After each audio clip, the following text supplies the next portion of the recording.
What's going on, guys? This is the Edge DFS. This is the quick slant version for Showdown, Bills versus Broncos, Saturday afternoon football.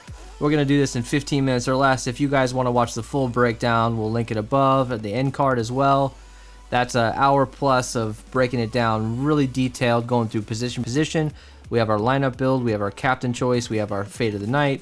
So check that out if you have the time. We also have podcast version of all this stuff, so if you're not able to watch the video, feel free to check that out on Apple Music, Spotify, all that stuff.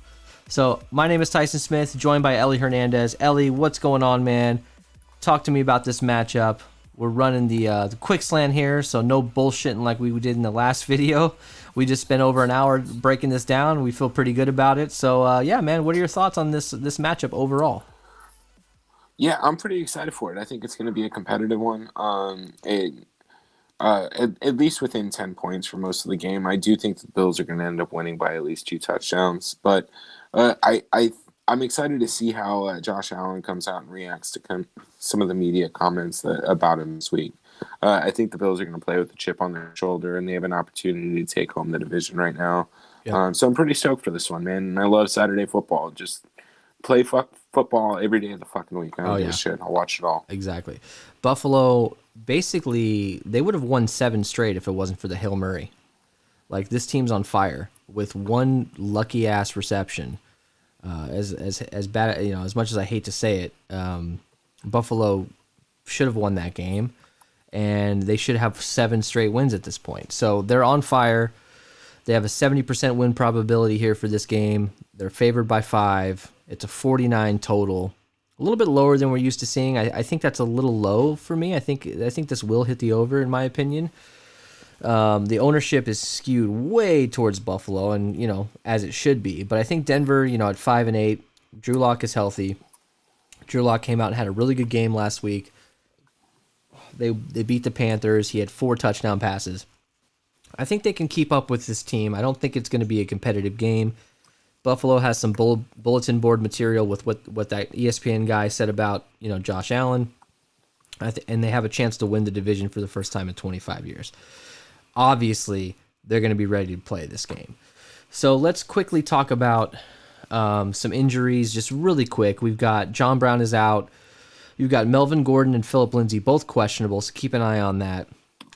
Brendan McManus, also, he's out with COVID. So we have Jason fucking Mussolini, or don't know his name. I can't spell it. He's a 31-year-old guy. He's about to be making his debut. He's a sort of journeyman guy that's been through quite a bit. Interesting story, so keep an eye on that. Don't play Brandon McManus, obviously. He's got a C19 next to his name on the Draftkings app, so keep an eye on that. So look, Melvin Gordon and Phillip Lindsay being questionable, this makes things very interesting. Don't start building until, you know, if you can, don't start building until inactives come out, because if one of these guys any news comes out on Gordon or Lindsay, it's going to change the fabric of this slate. And we just built a bunch of lineups together on the last show. Phillip Lindsay might be the key to building a good lineup at that price tag. So keep an eye on things here. If Gordon is out, Lindsay is a lock. You know, obviously there's a path for him not to do well, because this team might not be outplayed. But Lindsay at 2,400, there's not a ton of value that we're comfortable with on this slate. So keep an eye on that, because he could be the key to unlocking this. So Ellie, how do you handle Gordon Lindsay, this situation? Are you waiting to build? Like, what are your thoughts on that? I don't know if I'm waiting to build after our little activity on the 14-hour show we just did. I think we understand that Phillip Lindsay is kind of the key to building here, and given his projected ownership, I'm not too concerned about it, right? So I think we'll be able to kind of start building if the news comes out that Melvin Gordon isn't playing and Phillip Lindsay is active, then I think we'll already be a little bit of a step ahead, simply because we're using him as a cornerstone to build our lineups. Now, if Melvin Gordon does play, it's still not going to change much of my strategy. So I just think Phillip Lindsay at 2,400 is kind of a dumbass price. And it's a 50-50 split typically with these guys. Melvin Gordon's getting more of the carries, but Lindsey's kind of that guy, especially in a game where they're trailing. He's going to get those PPR points out of the backfield, so keep an eye on that. So let's look at quarterbacks real quick. You've got Josh Allen at 12.4K. Don't overthink this. Put him in every one of your lineups in the flex. And if if you can find a way to be unique in the captain, he's going to be the highest owned. So if you're doing cash, or if you're going to do single entry or a smaller field, playing Josh Allen in the captain is a good idea. With his rushing upside, his probability of being the highest scoring player on the slate is pretty high. You just have to be unique in other ways. In a large field tournament, I don't think that you can actually be unique with the roster construction here this particular week with the pricing. So I think you just have to fade him in the captain. That's what I'm going to do. I might have a couple lineups with him in the captain for larger field tournaments, and then find ways to be unique. But getting him in the flex is very important, in my opinion. I think you don't have to overthink it. Just put him in there. When it comes to Drew Lock, he's at 10,000. His ownership is low enough simply because of the building restrictions this week. Getting both of them into the flex together, both of these quarterbacks and Diggs, is going to be very difficult. Pricing wise, there's just not a lot of value out there. So he might be a little bit under-owned to what he should be, because to me, I think he has a high enough ceiling that if he has one of those output games where he throws for a few touchdowns, you're going to need him in the optimal. How are you handling this quarterback situation here? I'm going to keep it short and sweet. I'm playing them both as much as I can. So I'm locking Josh Allen, and I'm going to jam in as much Drew Lock. Yeah, so if Drew Lock ends up being 40-50% overall, getting 60-70% of him and 30% of your lineups without him, then you can be a little bit unique in those lineups. But I don't think you need to be too contrarian when it comes to Drew Lock. I just think that with this team, you just got to go in on him. So let's look at we've got Melvin Gordon 8,400, Phillip Lindsay at 2,400, great price, and you got Royce Freeman. You got to pay attention to Royce Freeman at $200. If one of these running backs is ruled out, Royce Freeman is a near lock. Simply because he's $200, you just don't need a lot from him. You just don't need a lot from a $200 player. And in order to win a tournament with a $200 player, you need a touchdown, you need a couple receptions, some rushing attempts. But if you want to win back half your money or 75% of your money, which shouldn't be your goal, but if you want to min cash and win back some of your money, $200 is a good path for that sort of player. Great punt. It's a great punt, exactly. So then we've got Devin Singletary at 5K, Zach Moss at 6,800. Devin Singletary, to me, is a fade. I don't like him that much. He's not getting that much opportunity. But the interesting thing is he's projected more than Zach Moss is for $1,800 less. So if his ownership comes in under 20%, Devin Singletary, I might get a little bit more of him. How are you handling this running back situation when it comes to Devin Singletary and Zach Moss?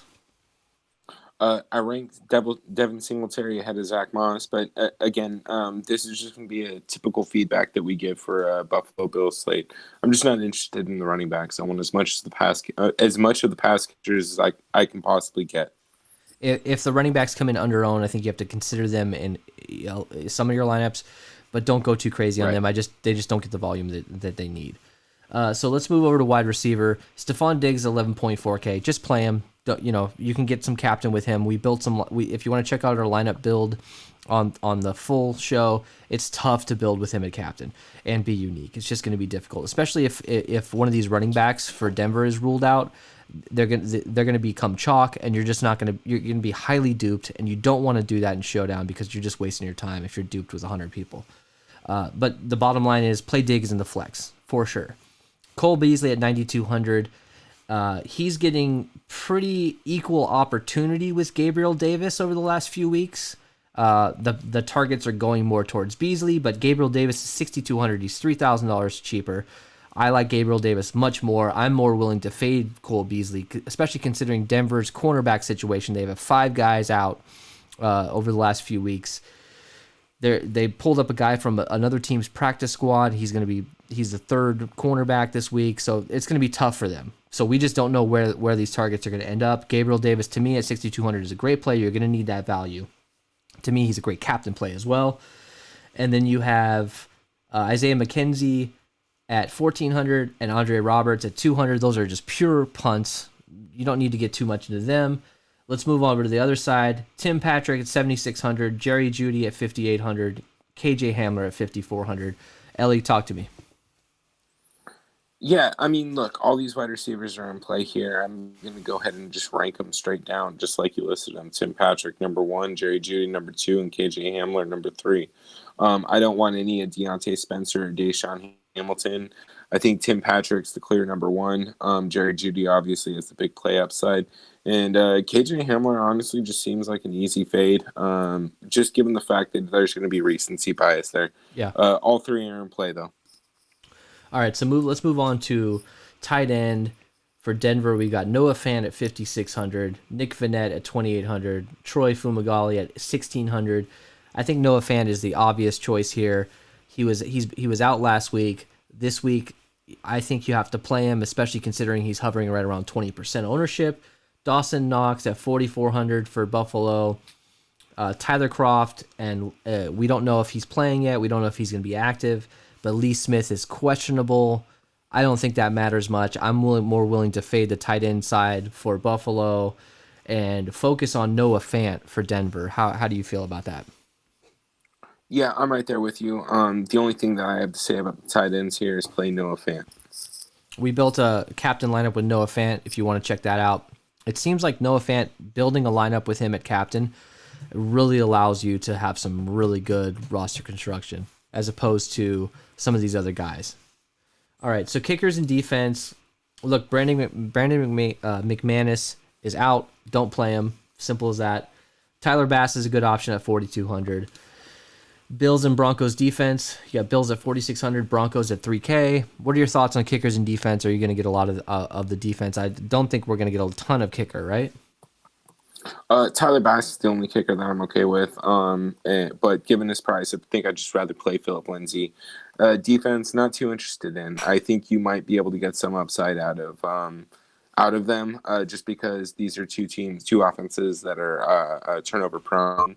But again, I just think they're going to put up too many points to make it viable. And if you don't have a defensive touchdown, it's not worth it. So again, go ahead and throw a random stab with Buffalo and Andre Roberts. Feeling fucking crazy. Yeah, that's all I gotta say. So talk to me about roster construction here, Ellie. How are you handling this? How are we going to be unique in Showdown? That's the most important thing. Sometimes playing a dumbass lineup, a heavily negatively correlated lineup, is the way to go. How do you actually plan for something like that? Getting multiple running backs in the same lineup from the same team? Like, how are you handling that? Honestly, I just don't think we have to be too crazy tomorrow night. As long as you don't really have Diggs, Allen, or Drew Lock in the captain, you're pretty much fine, right? You're going to be so low owned that you're going to be able to build however you want. And then something you pointed out on the main show, the long one, was that if you go 3-3 or 4-2, you might be unique enough just out the gate, right? Yeah. So I think just having a balanced build, or even just stacking the Denver side of the ball, there's a lot of different builds that you don't have to get too crazy with, and you might actually like. So I think I'm gonna be a little bit more balanced this slate and kind of just stack some offense together and go 3-3. If you wanted to go a little chalkier, Diggs at captain, Allen in the flex, a dart throw for Buffalo, and then bring it back with Locke, Fant, and another dart throw, or even Lindsey. 3-3 will make you a lot more unique than if you wanted to go 4-2 for Buffalo. I don't think you necessarily have to focus when you're building on how the 3-3 or 4-2 turns out. But when you're building, just keep an eye on the fact that if you go 4-2, it's going to be pretty chalky. 4-2 Buffalo, you're going to have to find other ways to be unique and find a 5% guy in the flex, which is going to be hard, especially considering pricing. So, Ellie, how do you think this game is going to end up? Send us out with some information here. You think Buffalo can win by 2 touchdowns? Yeah, I think Buffalo wins this game 34-17. Damn, nice. I think it can be a little bit closer, but I think it's going to be in the 30s, 35-14, maybe a 21 here. I don't know how this game is going to go. The NFL this year is fucking crazy. We don't know what the hell is going on. Let's just hope that Josh Allen doesn't pull his dick muscle like Derek Carr did in the first fucking quarter. Let's just hope there's no injuries in this game. and it's a fun, interesting game because that game last night was terrible. Anyways, thank you guys so much. If you want to check out the full version of this, if you have time, we're on Spotify, we're on Apple iTunes, Apple Music, all that stuff, podcasts. Check us out. We'll link the full video here in the description and in the end card. But thank you so much. We'll talk to you guys later.